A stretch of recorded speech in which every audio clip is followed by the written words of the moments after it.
simply because I've been engaged in some rather delicate work on behalf of our cousins in the United States, and it's been quite a dangerous work, is that we have been exposing the biggest corruption story in the history of the world, which is basically surrounded, concerns the derivatives operation.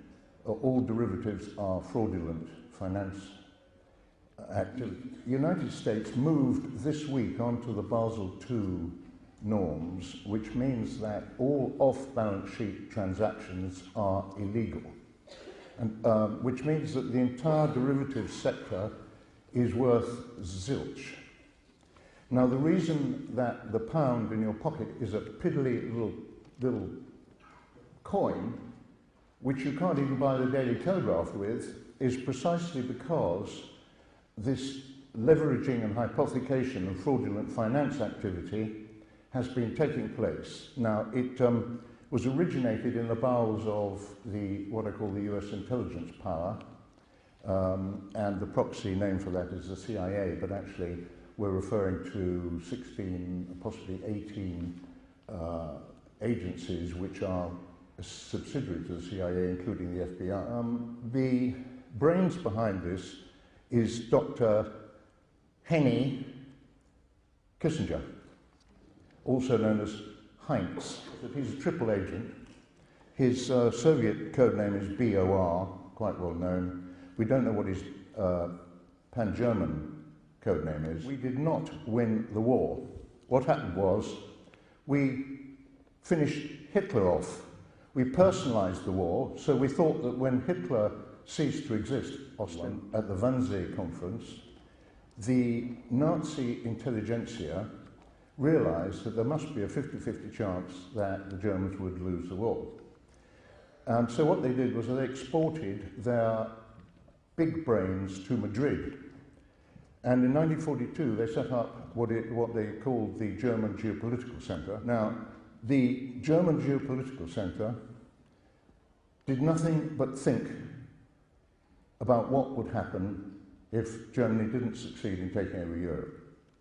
And in other words, it was a long-term think tank, and they developed a long-range deception strategy called Europäische Wirtschaftsgemeinschaft, European Economic Community, published in 1942 in Berlin, is enemy of its member states. The European Union is, of course, not our friend, it is our enemy, and has been all along, because its purpose is to usurp our sovereignty and take us over. And in fact, what we now have, under Heath, we handed over general powers to an unelected group in Brussels, which is a self-perpetuating situation. And the real problem with this enemy of ours is that it is on autopilot. The problem was, or has been, that the people running the criminal finance, including, of course, the criminal enterprises, and by the way, I have referred to Citibank and other very large banks in the United States as criminal enterprises for the last 2.5 years, and I'm still walking. And the reason for that is that if you go into the main courthouse in New York and you pull up Citibank, you would have to spend about 3 weeks taking down information about the court cases concerning Citibank and fraud, which are still before the court, and that's just one court. Anyway, what happened this week is that the Chinese have made available to the United States, or to the Federal Reserve, 10 metric tons of gold. It's been loaned to them. It's a sort of loan, but of course there are huge strings attached.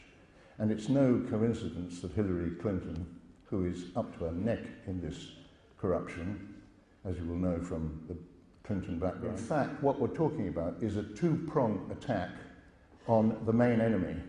The main enemy, according to the Germans and the Soviets, is Britain and the United States.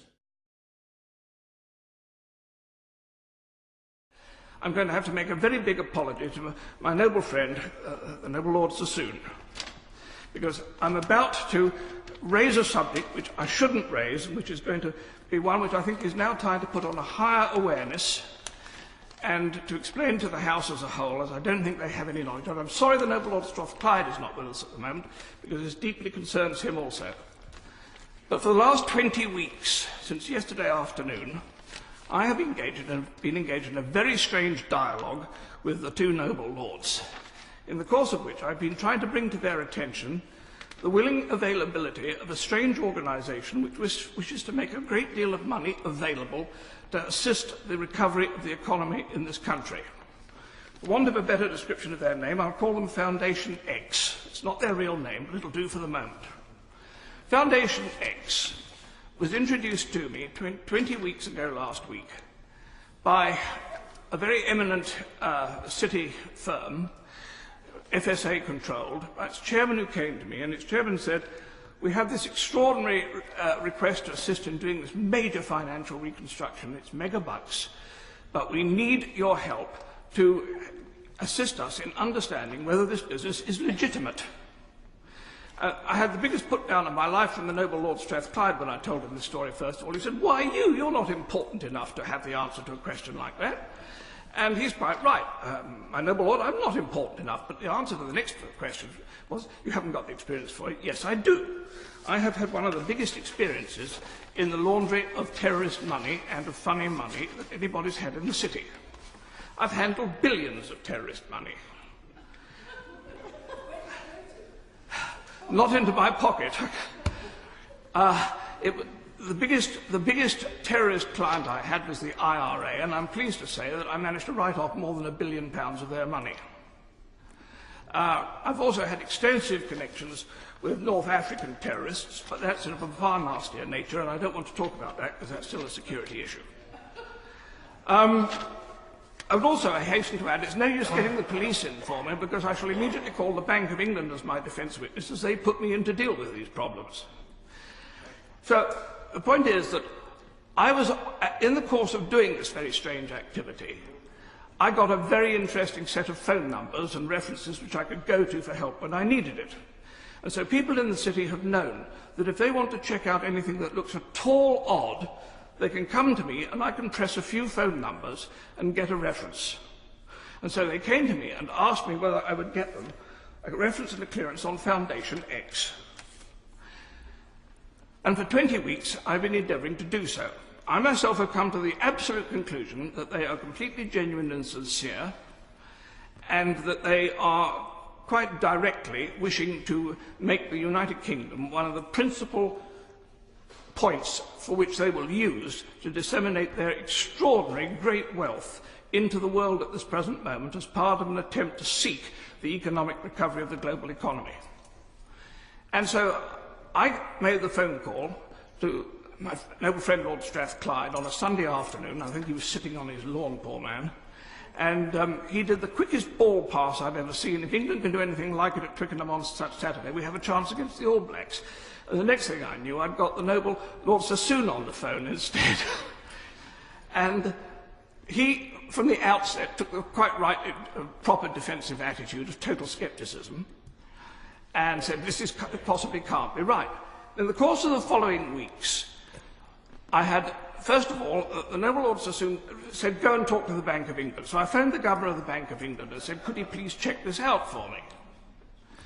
And he came back after about 3 days and said, you can get lost. I'm not touching this with a barge pole. It's far too difficult. Take it back to the Treasury. So I did. And within another day, the noble Lord Sassoon had come back and said, this is rubbish. It can't possibly be right. So I said, well, I'm going to work more on it. And then I had a meeting with the noble Lord Strathclyde, and I actually bought one of the senior executives of Foundation X to meet Lord Strathclyde. I have to say that as first dates go, it was not a great success. Neither of them ended up by inviting the other one up for a coffee or a drink at the end of the evening, and they didn't exchange telephone numbers in order to be able to follow up the call. In fact, I found myself between a rock and a hard place, represented by both a rock and a hard place, which were totally paranoid about each other. Because the Foundation X people have got an amazing obsession with their own security. they are expecting only to be contacted by somebody equal to head of state status, or somebody who has an international security rating equal to the top 6 people in the world.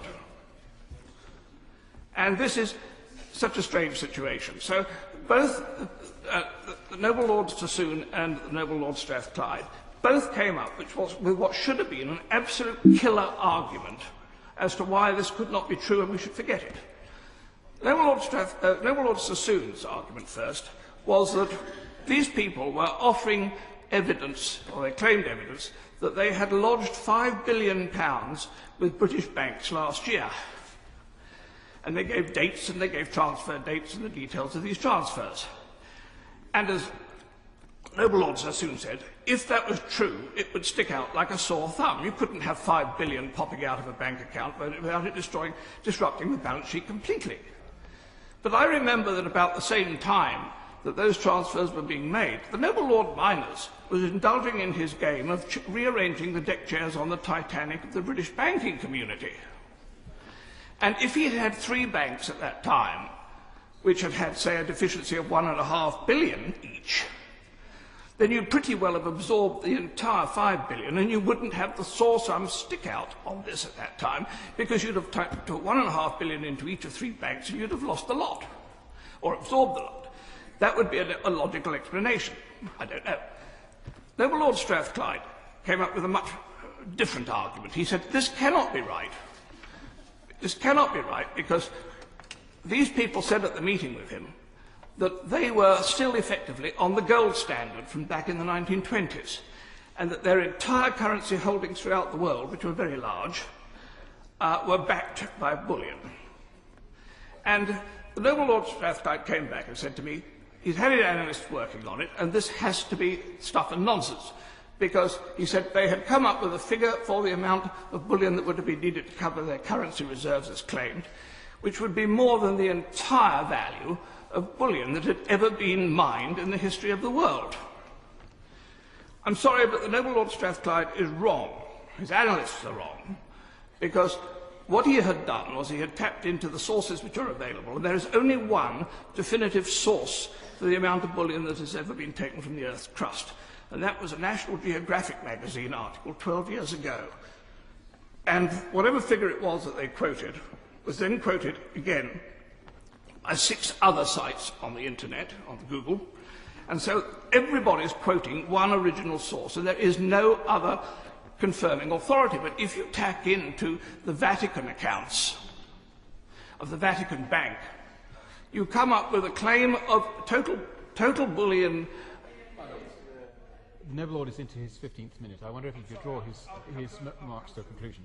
The total value of the Vatican Bank reserves would claim to be more than the entire value of gold ever mined in the history of the world.